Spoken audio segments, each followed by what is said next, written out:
সবাইকে আবারও আমার শতকোটি প্রণাম জানাচ্ছি। সকলে আমার জন্য অনেক অনেক বেশি আশীর্বাদ প্রার্থনা রাখবেন, যাতে জীবনে আরও কিছু শিখতে পারি, আপনাদের আশীর্বাদ নিয়ে আরও অনেক দূরে এগিয়ে যেতে পারি। এই আশীর্বাদ সকলে রাখবেন আপনাদের সন্তান হিসেবে, আপনাদের ছোট বোন হিসেবে।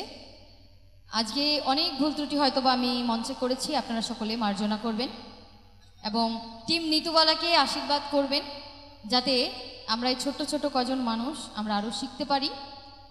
আসলে শেখার তো কোনো বয়স হয় না, তো আশীর্বাদ রাখবেন আমাদের জন্য। আপনারাও সকলে ভালো থাকবেন, সুস্থ থাকবেন। আবারও কোনো এক মঞ্চে হয়তোবা দেখা হতেও পারে, ঈশ্বর চাইলে। সবাইকে নমস্কার, ভালো থাকবেন সবাই।